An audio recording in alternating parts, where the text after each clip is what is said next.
Clara Garce. Tenemos su libro también a la venta dentro de nuestra CDR. Agradecemos por la presencia. Bienvenida en esta noche, magíster. Bien, buenas noches con todos. Les agradezco la invitación, les agradezco la presencia. Me siento como, aparte de contenta, bastante honrada de haber sido invitada para participar en esta semana, ¿no? Previa ya al Día del Psicólogo Peruano, que nos reúne, que nos permite estar acá juntos. Hoy también es un día especial, me parece, ¿no? Es el Día de la Secretaria, así que muchas felicidades también para las que están desempeñando esta labor en el colegio. Agradecimiento por su trabajo, por su acompañamiento y en este caso, puntualmente el día de hoy, por ayudarnos a solucionar estos pequeños problemas técnicos que tuvimos al inicio. Es importante empezar a reflexionar, a hacer una revisión, me parece, de cuál es la labor que venimos realizando y empezar a ver al psicólogo no solamente en el ámbito profesional, sino también empezar a reflexionar de quiénes somos nosotros, aquellos que estamos desempeñando esta labor.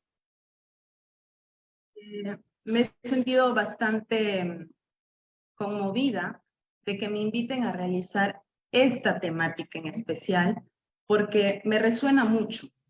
Es un tema que a mí particularmente me ha acompañado y me ha empujado desde mi época universitaria como algo que considero que es bastante crucial para que podamos desempeñar nuestra labor y para que finalmente podamos sostenernos como personas. Entonces, sin más preámbulo, me gustaría compartir un poco lo que he traído para ustedes y también plantearles que el día de hoy, más que una charla, más que solamente sea yo la que esté hablando del tema, sea una reflexión compartida. Voy a lanzar algunas ideas, algunas ideas propias e ideas que he encontrado, ¿no?, que podemos compartir sobre el tema, pero creo que esto se enriquecería mucho más si todos empezamos también a compartir un poquito, a reflexionar a qué estamos llegando con este tema en especial. Entonces, les agradecería que me avisen si es que logran ver mi pantalla cuando le empiezo a compartir. ¿La ven? ¿Se ve mi pantalla? Sí, sí, claro. Ok, perfecto.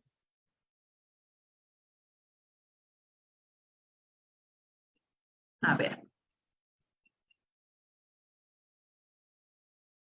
Bueno. Ya lo decía, ¿no? Este tema a modo personal me resuena mucho. Y el título es bastante largo, pero bastante claro también, ¿no? ¿Cuál es la importancia del proceso terapéutico en el psicólogo para su ejercicio profesional? Y es que nosotros tenemos tal vez el privilegio, ¿no?, de trabajar de persona a persona, de empezar a trabajar con la humanidad del otro. Y realizar esa labor, ya sea que lo hagamos en el ámbito clínico, en el ámbito terapéutico, que nos estemos desempeñando de repente en un ámbito más educativo, más empresarial, más social, etcétera, siempre estamos con personas. Entonces, es inevitable que nuestro lado humano esté todo el tiempo resonando, todo el tiempo moviéndose. Y aquí surge una primera pregunta que me parece importante. ¿Cómo es que podemos considerar darnos mantenimiento? ¿Y a qué me refiero? Cuando trabajamos con algo, con alguna herramienta, cuando tenemos un instrumento de trabajo, este instrumento necesita un mantenimiento para que pueda funcionar apropiadamente. Es decir, si nosotros, por ejemplo, trabajamos con un computador, sabemos que cada cierto tiempo el computador necesita ser revisado.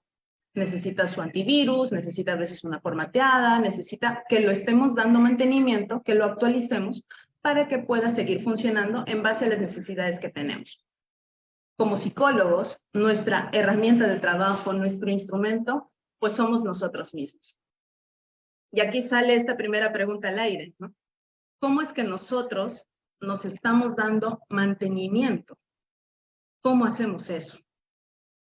Me gustaría, si alguno tiene alguna idea, no sé si es posible que activen los micrófonos o en todo caso que nos escriban por el chat, ¿qué ideas tienen con esta pregunta? ¿Cómo yo, como psicólogo, como psicóloga, me estoy dando mantenimiento a mí como herramienta de trabajo, a mí como un instrumento para mi labor? ¿Qué estoy haciendo al respecto? ¿Alguien tiene alguna idea que le gustaría compartir?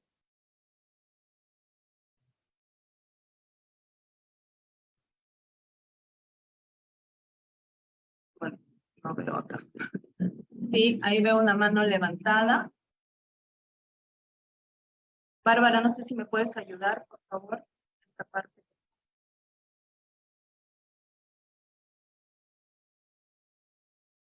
Rita Sorina, a ver, por favor, activa tu micro. Ya, la pregunta es cómo nos damos mantenimiento, ¿cierto? Sí. Yo creo mediante las capacitaciones, escuchando ponencias, ¿no? Para enriquecer nuestro conocimiento, poder ayudar y ser mejor en nuestro ámbito, ¿no? Ok, gracias, Rita. Creo que alguien escribió acá en el chat también. Dice, Sí. cuidándonos y trabajando nosotros. Muy bien, gracias, Jesús. Araceli.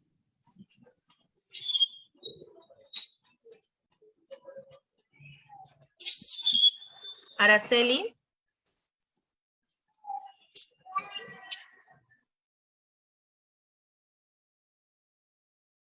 Ok.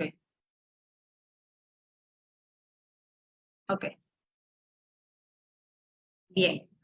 Entonces, por ahí, como lo íbamos mencionando, ¿cómo hacemos para darnos mantenimiento? Ya lo decía nuestra colega, de pronto empezar a empaparnos, ¿no? A capacitarnos, a escuchar ponencias, a investigar un poco. Sí, por ahí nos decía el otro colega, ¿no? El asunto de cuidándonos, trabajando en nosotros, que también suena amplio y suena profundo a la vez. Pero tenemos que empezar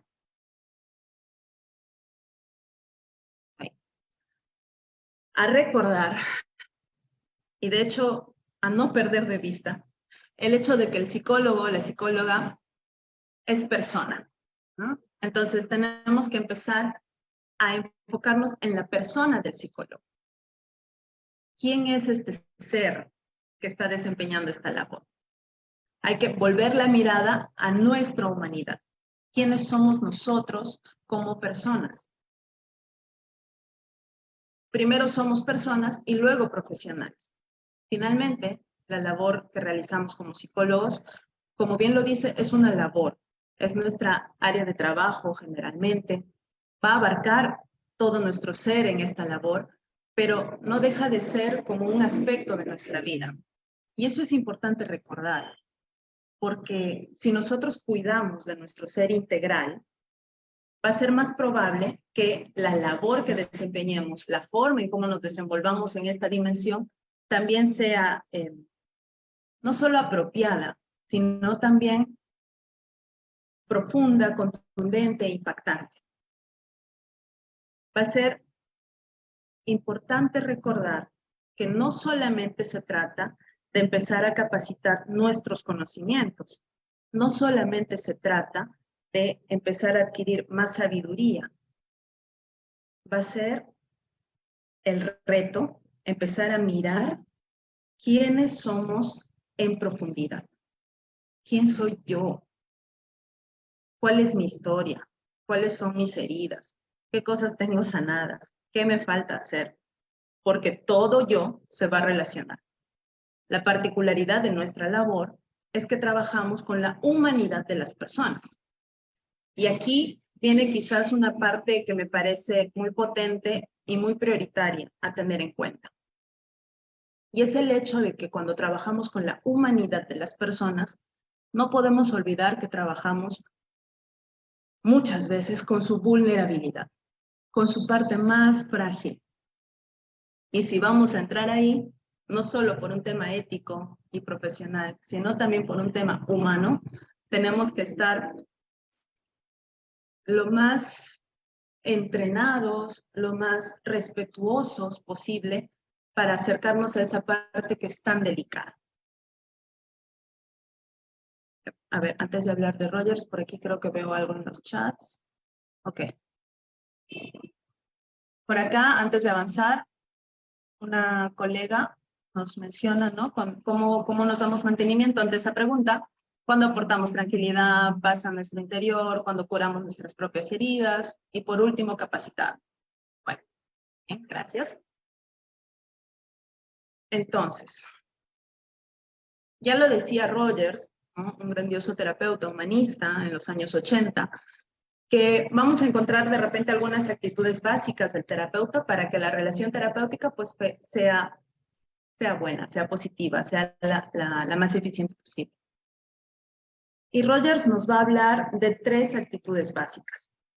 La primera, que es el hecho de la congruencia. Y la congruencia no es otra cosa más que mantener coherencia entre lo que estoy sintiendo, pensando y mostrando en la relación con el otro. Va a permitir que el terapeuta pueda sentir esa coherencia, esa congruencia internamente y la pueda demostrar. Eso va a propiciar que el ambiente y la relación y la confianza con el paciente también se aperture. La segunda actitud tiene que ver con el denominado aprecio positivo incondicional. ¿Y a qué nos referimos con esto? Con el confiar, con el apreciar genuinamente a la persona que está viniendo por ayuda, a la persona que se está relacionando con nosotros. Confiar en que tiene lo que necesita para superar su dificultad. Tiene los recursos, solo que aún no los reconoce. Y lo tenemos que acompañar y ayudar a eso. Y la tercera actitud básica, y es en la que tenemos que trabajar mucho, se denomina la autenticidad. El terapeuta que es auténtico va a tener que hacer un trabajo muy profundo y muy genuino sobre sí mismo para poder ser también respetuoso con lo que le pasa a él. Que si está molesto pueda mostrar su molestia sin herir al otro. Que si se conmueve por algo, lo pueda hacer. Y nos va a decir Rogers que al tener estas actitudes básicas, lo que vas a propiciar es que el ambiente de ayuda sea realmente de ayuda, porque va a haber una conexión profunda en la humanidad, en la fragilidad que nos puede conectar con la persona que viene. Entonces, hablando justamente de la congruencia del terapeuta, tenemos una idea acá de Baldwin, ¿no? La congruencia, dice, es la llave maestra de la curación. Si el terapeuta dice una cosa y está sintiendo otra, genera un ambiente ya de deshonestidad emocional, que se hará inseguro para el paciente. La incongruencia, por tanto, no solo trae como consecuencia el retraimiento del paciente, sino que también dificulta el flujo relacional percibido por el mismo terapeuta y entorpece el proceso. Cuando alguien viene a pedir ayuda, cuando alguien está empezando a confiar en nosotros, a mostrarnos algo de él, algo que no se lo muestra a nadie posiblemente. Lo decía hace un rato, hay que ser muy cuidadoso en que este espacio se respete. Y si yo soy deshonesto con este espacio, no estoy enteramente para el paciente en ese momento, se va a sentir y se va a ensuciar este momento, este espacio de curación. Y aunque no se verbalice, algo pasa, que las defensas en un nivel generalmente no consciente se van a levantar. Que la persona se va a retraer, posiblemente no llegue a congeniar, el vínculo no llegue a establecerse fuertemente. Entonces, la congruencia va a ser como esta llave inicial para que esto sí pueda fluir en una relación terapéutica especialmente. Entonces, ¿para qué ¿para qué sirve un proceso terapéutico? O sea, ¿de verdad sirve? ¿Para qué? ¿Para qué puede servir un proceso terapéutico si soy psicólogo y no tengo crisis emocionales? O sea, ¿para qué voy a ir al psicólogo? ¿Para qué voy a llevar terapia? Si no me pasa nada, yo estoy bien. ¿Para qué sirve un proceso terapéutico si soy psicólogo y conozco las herramientas para estabilizarme? Si yo ya sé que si estoy ansioso puedo respirar, puedo tomar agüita, que si estoy molesto, sé cómo manejar eso, que si estoy triste, o sea, si yo ya conozco las herramientas para estabilizarme, ¿para qué necesito un proceso terapéutico? ¿Para qué sirve un proceso terapéutico si soy psicólogo y la gente es la que me busca para apoyarlos? Entonces, ¿cómo es posible que yo necesite que alguien me apoye? ¿Para qué sirve un proceso terapéutico si soy psicólogo y ya estudié casi 6 años la psique humana y posiblemente más cuando hacemos los posgrados, las especializaciones? Entonces yo puedo estudiarme. Tengo todas las herramientas para hacerlo. ¿Para qué me sirve un proceso terapéutico? Y les lanzo esa pregunta antes de que avancemos. ¿Qué idea tienen de para qué sirve un proceso terapéutico si ya tengo todas mis herramientas? ¿Para qué? ¿Alguien se anima a compartir?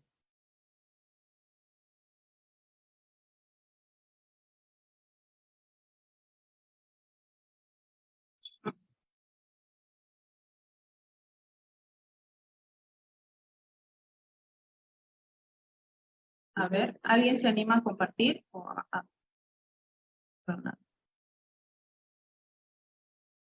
¿Para qué serviría un proceso terapéutico? ¿Para qué sirve?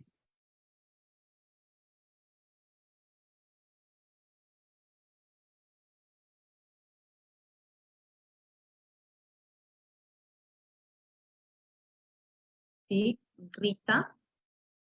Rita, por favor, activa tu micrófono. Bueno, ¿para qué sirve un proceso terapéutico? Yo no, en el caso de si soy estudiante, bueno, soy psicóloga, creo que es importante porque necesitamos también ser escuchados. También cada uno conoce, identifica su problema, pero necesita muchas veces expresarles a otro y ver cómo la otra persona puede actuar ante nosotros, ¿no? Es así, no estamos. Gracias, Rita. ¿Alguien más? Sí, acá Juvenal nos dice por el chat. Buenas noches. Sirve para que podamos seguir funcionando en estado óptimo. Primero nosotros mismos, antes de brindar el mismo servicio. Gracias, Juvenal. ¿Alguien más?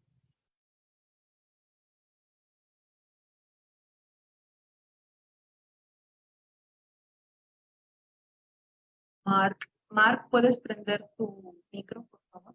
Sí, muy buenas horas a todos. Yo creo que el proceso terapéutico también sirve para poder explorar ciertas emociones y comportamientos de las personas, de modo que podamos identificar ciertos patrones disfuncionales, ¿no?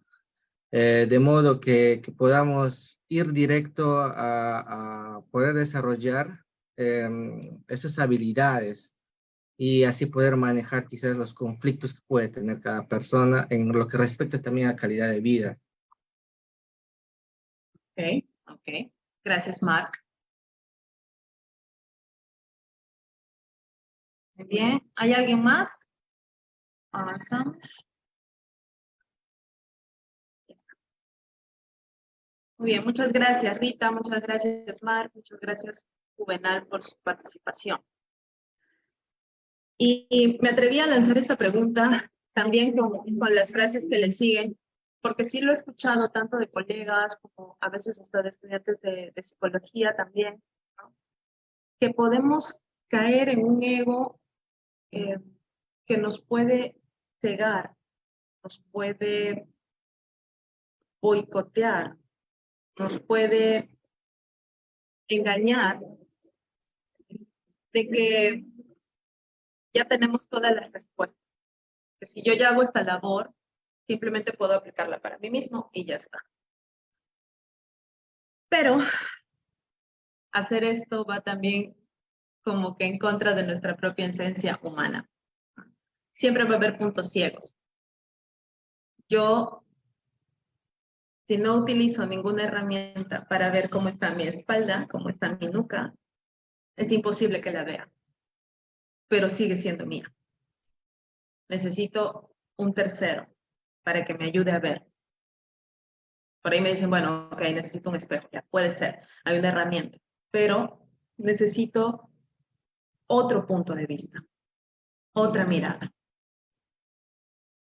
Y aquí viene algo que también me parece crucial de resaltar. Y lo decía Riera, la relación terapéutica es una relación humana. Y lo mencionaba hace un momento, el asunto de no podemos perder de vista que cada vez que nos encontramos con otro, con un otro, estamos haciendo un encuentro de humano a humano. Ya lo decía Jung en algún momento, ¿no? O sea, conoce todas las teorías, maneja todas las técnicas, pero cuando estás frente a otra alma humana, solo tienes que ser otra alma humana. Solo en ese lenguaje, con esa humildad, con ese respeto. Siendo el vínculo un elemento central que va a permitir realizar todo tipo de terapia, todo tipo de relación de ayuda, la subjetividad del terapeuta es de crucial importancia. En toda relación, ya sea de a dos o de más personas, pues están ambas partes involucradas. Por eso es que la relación que tenemos con alguien no puede ser la misma que tenemos con otra persona. Tiene sus propias características. Y no tiene que ver con que la otra persona cambie. Tiene que ver con que este encuentro, esta cosa que estamos creando entre nosotros va cambiando. Entonces, todo mi ser como terapeuta está siendo involucrado. Uno de los elementos esenciales del vínculo es la co-construcción. Ambos nos estamos involucrando. Solo que en una relación terapéutica no podemos olvidar que la relación arranca con una asimetría, porque hay alguien viniendo a pedir ayuda y hay alguien que pretende ayudar. No debemos olvidar, somos de humano a humano, de persona a persona, pero no perder de vista que esta relación es de ayuda para el que pide ayuda. Entonces, el terapeuta ya no puede ser visto como una persona neutral, como alguien que no se va a involucrar emocionalmente, que no le pasa nada, sino como alguien que inevitablemente se va a develar en cada intervención. Cada pregunta que elegimos hacer dice mucho de nosotros. Cada técnica que elegimos plantear también dice mucho de nosotros. La manera en la que aplicamos nuestra terapia, la formación que elegimos, la corriente que manejamos, dice mucho de nosotros. Entonces, nuevamente, en cada encuentro somos nosotros, todo este ser completo, el que se está involucrando. Y volvemos a la pregunta inicial. ¿Cómo estamos cuidando de ese ser completo para poder estar para el otro? Vamos a leer algo que dice Aaron.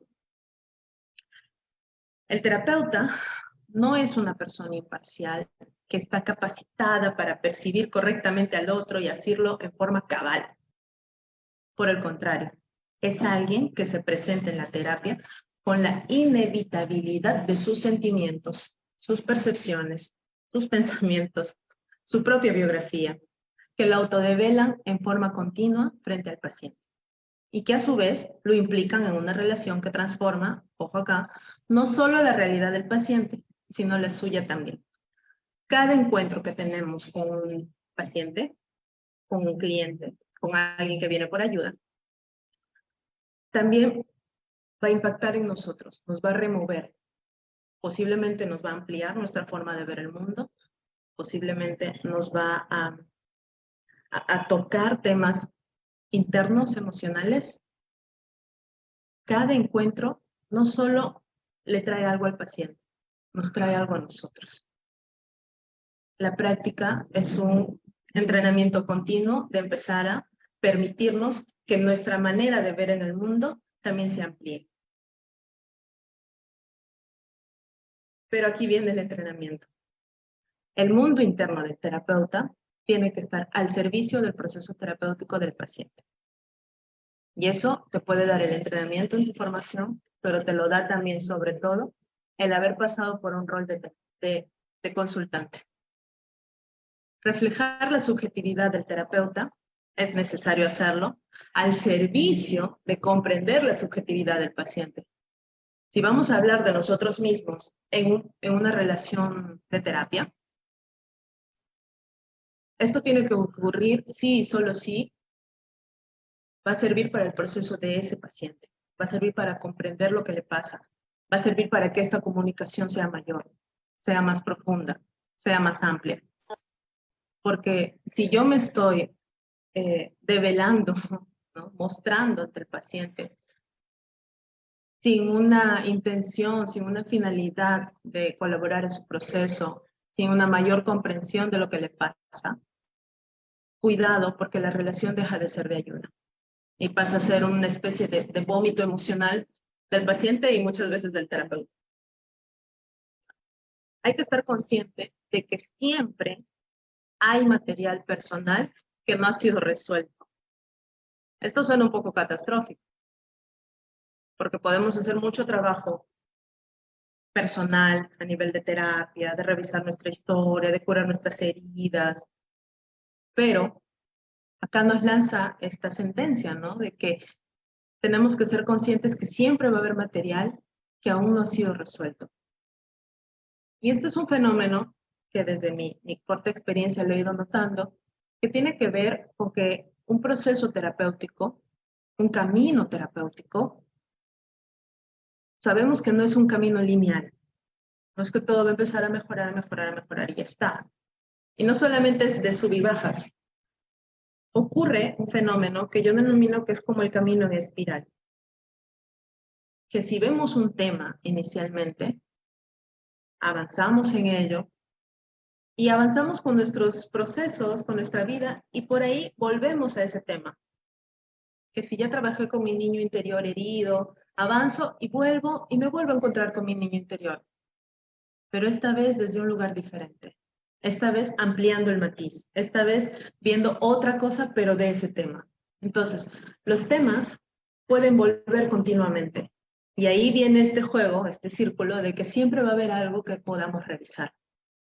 Y ojo, no solamente respecto a nuestra historia pasada, sino a afrontar la vida como se viene.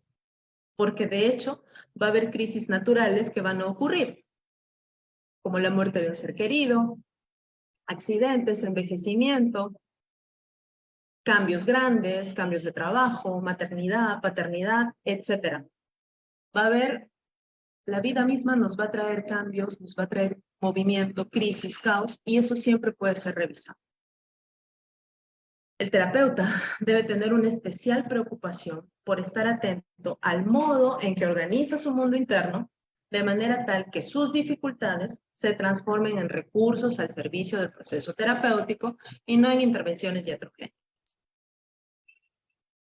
Qué poderoso puede ser esto, que nuestras dificultades también se conviertan en recursos para comprender al otro. Y es que eso solo nos puede dar nuestro aspecto más humano posible, porque no tenemos que vivir la misma experiencia del paciente a nivel de hechos, no tenemos que compartir la historia tal cual, pero de repente todos podemos resonar en cómo vivimos profundamente algunas emociones. Tal vez todos en nuestra experiencia hemos conocido de alguna manera la pérdida de algo que hemos querido, la frustración, la desesperación, el terror, el dolor. Y no tenemos las mismas experiencias, pero algo nos pasa con el sentir ese tipo de emociones. Y solo si nos atrevemos nosotros a entrar ahí, podemos ver lo que ahí pasa en el otro. Para que el terapeuta pueda brindar un espacio de recuperación y crecimiento a sus pacientes, también él debe contar con un espacio de contención y de soporte. No somos máquinas. Va a ser súper importante tener también un espacio que nos contenga, que nos dé soporte, que nos sintamos en un espacio donde nos dejemos ayudar, donde nos dejemos atender. Y por eso no solo es que voy a pasar por un proceso terapéutico una única vez en mi vida. Si yo he decidido ser psicólogo y dedicarme a trabajar con las personas, y más aún si me dedico a hacer labor de terapia, ya no solo es un compromiso ético, es un compromiso personal con uno mismo. Mantener también tu proceso terapéutico, tu espacio, cuidarte.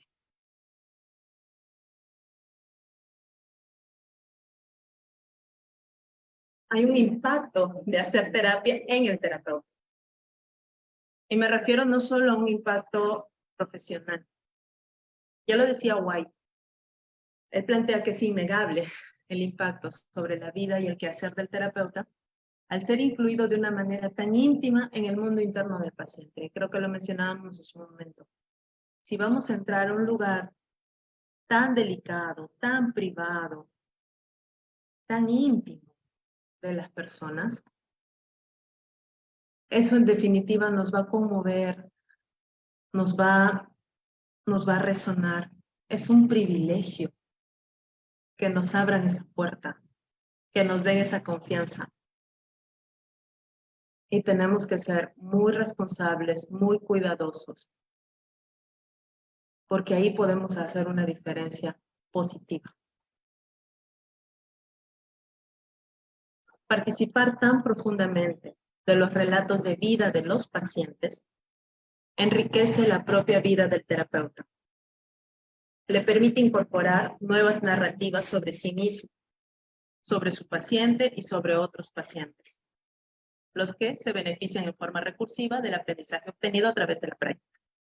Y es que es cierto que cuando uno pasa por proceso de terapia, al vivir la sensación de ser el que consulta, aprendes muchas cosas, sí, pero también la práctica de hacer terapia, de ser quien atiende, te va a traer mucha resonancia con eso. Te va a ir movilizando. Y quizás cada uno de nosotros puede tener como en su bagaje algunas historias que nos han resonado a nivel humano.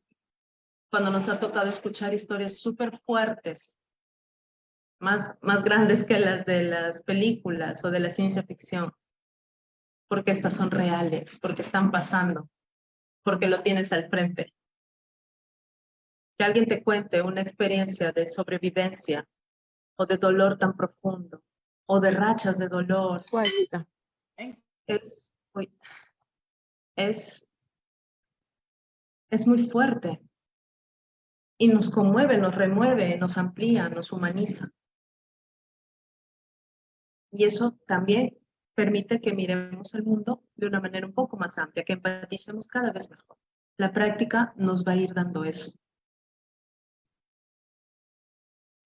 Entonces, la comprensión del otro desde la mirada profunda de uno mismo. El terapeuta va a necesitar entrenarse para usar su propia vulnerabilidad al servicio del proceso terapéutico del paciente. Pero tengo que reconocer qué hay en mí para poder hacer eso. Tengo que haber entrado, al menos inicialmente, en eso. La autodevelación del terapeuta conlleva un poderoso mensaje, en el sentido de que es alguien que no se asusta con ninguna persona, incluyéndose a sí mismo. Si nosotros nos permitimos abrir nuestra vulnerabilidad en un proceso, también estamos compartiendo al paciente, que también conocemos el dolor, que también nos atrevemos y que también nos acompañamos, que también es seguro hacerlo. Pero para motivar aquello tenemos que haberlo vivido. Si cuando estamos entrando en un proceso que es doloroso y vemos que el paciente se está quebrando, se está rompiendo, puede que algunos nos desesperemos. No sé qué hacer, cómo lo ayudo, cómo lo calmo, cómo dejo que ya deje de sentir eso. Sí, perfecto. Bien. Hola, no sé quién está con el Profesora, audio. compañeros, tengan cada uno de ustedes muy buenas noches. Ok, no sé qué pasó. A ver, disculpen. estábamos hablando de mostrar esta vulnerabilidad, de que esta vulnerabilidad también nos permita ver al otro, pero lo crucial, lo importante que es de que nosotros primero conozcamos esa vulnerabilidad que tenemos. Nosotros, ¿cómo voy a acompañar el dolor del otro si lo único que quiero es que no sienta dolor? Y quizás me toca aprender que a veces a través del dolor es el maestro que necesita, que a veces a través de ese dolor hay dolores necesarios que tiene que sentir para aprender, para agradecer, para honrar. Pero ¿qué tanto me he atrevido yo a entrar ahí? Si el terapeuta hace uso de su self, de su esencia, de su sí mismo, en la terapia, es mucho más probable que alcance niveles de comprensión y de profundidad mayor, ¿no? Y por lo tanto pueda visibilizar la fragilidad y el poder de la vida del otro. Solo quien ha entrado a sus propias heridas va a poder acompañar al otro entrando en esa misma profundidad. Tenemos que hacer ese camino, si queremos dedicarnos a eso. Entonces, dado que el camino hacia el conocimiento personal es un proceso que no tiene fin, ¿no? Mientras se viva, se va a seguir teniendo experiencias, lo que mencionábamos, va a seguir apareciendo crisis, va a haber crisis naturales que vamos a tener que afrontar. La tarea de ver, de entender al otro, va unida con la tarea de verse y entenderse. Siempre. Lo importante es que usar la persona del terapeuta dentro del proceso y al servicio de este, lo va a hacer más real. Lo va a hacer posiblemente más auténtico. Y se va a sentir en la labor, en nosotros. Va a resonar hasta con nuestra vocación, si es que es esta.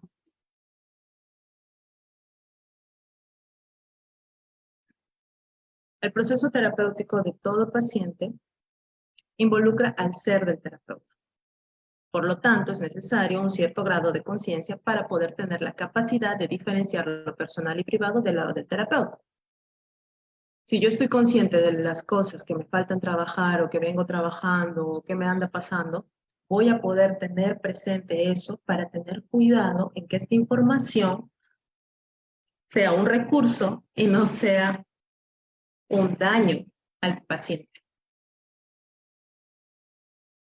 La terapia personal puede ayudar a reducir los denominados puntos ciegos. Lo que decíamos hace un rato, yo no puedo verme la espalda. Y quizás ahí están las heridas que tengo que chequear.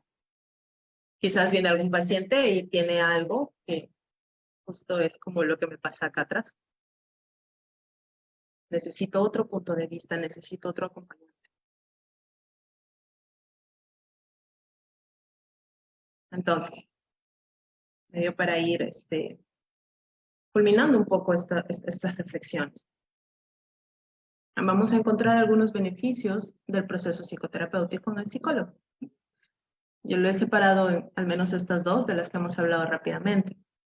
A nivel de vida personal, vamos a empezar a encontrar, ¿no?, que permite reconocernos a nosotros mismos, que permite trabajar sobre nuestros problemas emocionales, nos va a permitir tener un proceso tal vez de mayor conciencia en nuestra toma de decisiones, nos va a permitir cuidar nuestra estabilidad emocional e integral. ¿Y qué beneficios puede traer esto en nuestro ejercicio profesional? Pues primero también ir comprendiendo de mejor manera la labor del psicoterapeuta, de qué se trata esto. El incremento de la efectividad en el uso de habilidades terapéuticas, y aquí encontré dos investigaciones bastante interesantes, si desean las puedo facilitar posteriormente.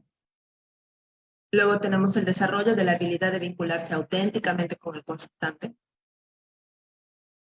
Y finalmente, vivenciar la experiencia de estar en el rol del consultante, de ser quien tiene las expectativas por su proceso, las expectativas por el terapeuta, quien trae esto, quien se muestra vulnerable.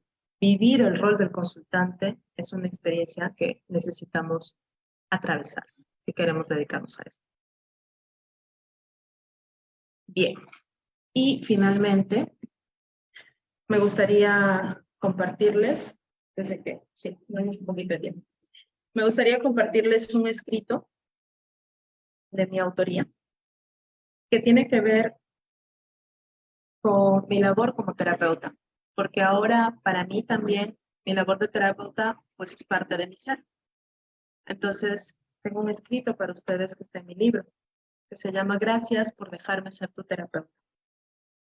Cada frase está pensada y sentida para alguna de las personas que venía atendiendo. Entonces, salió esto.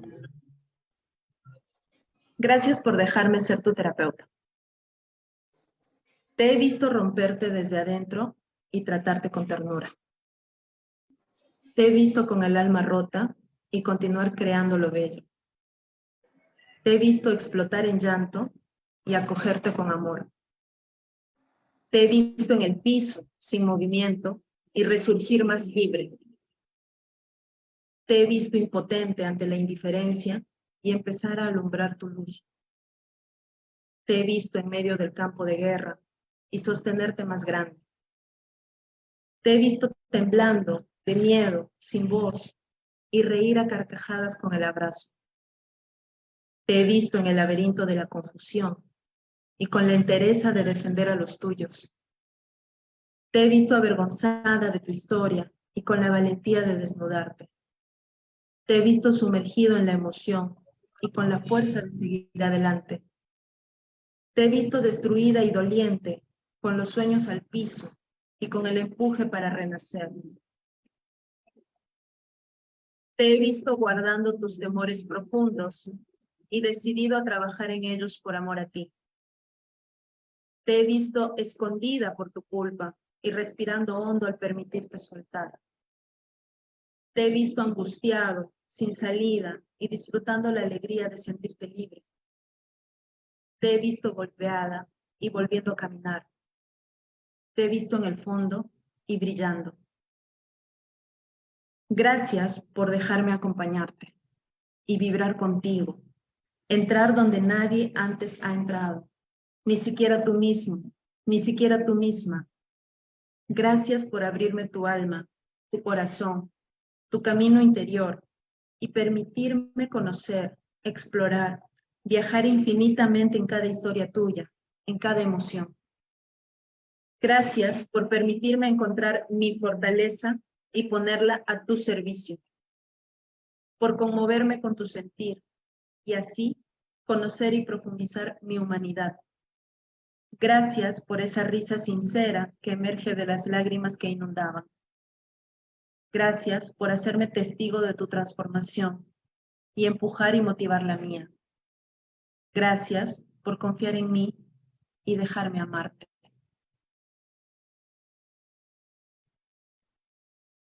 Gracias por su atención.